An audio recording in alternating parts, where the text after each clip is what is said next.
Okay, so I'm going to show different hydraulic components on the log splitter.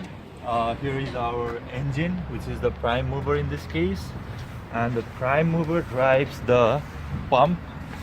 Our pump is in here.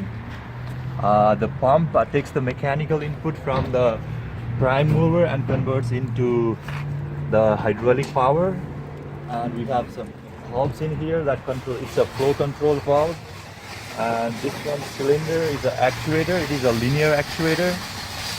And we have, these are conductors that come out like the hydraulic fluids.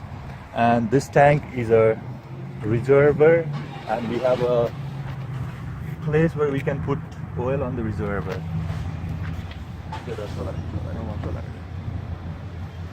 So this is the place from where we need to put the hydraulic fluid.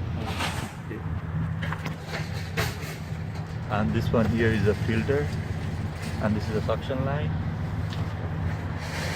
So here we have jack pallet, and this is the lever, and here in this system I'm the prime mover.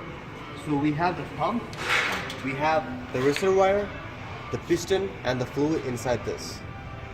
So this is the cylinder or the piston head that pushes the jack pallet's full body up once I use the lever.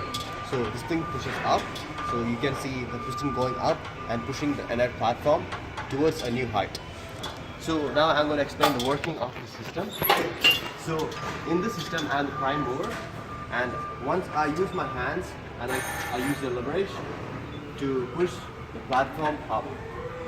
And how this works is that when I use the lever, it actually uses the pump to push the piston inside this up using the fluid. The fluid is the hydraulic. It could be an oil, it could be water, or it could be anything. It depends on the manufacturer and our usage. So it pushes the piston up. Once I use the lever, it pushes the piston up, upside, and it levels up the platform. And there's a check valve inside this one. So once I use this small lever over here, it actually levels down the platform like this. Like this, it levels down the platform.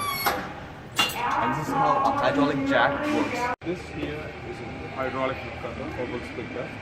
In this system, this whole part is the hydraulic part here. In this case, I'm the prime mover. We got two pistons right over here. This complete system is based upon Pascal's law, which is basically multiplication of force, which explains the multiplication of force.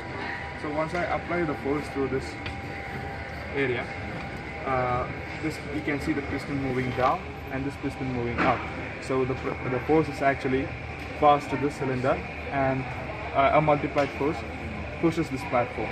Once this platform moves up, you can cut the wood perfectly using a blade right here. So once the pressure builds up, you can remove the pressure from this cylinder using this valve, just like that.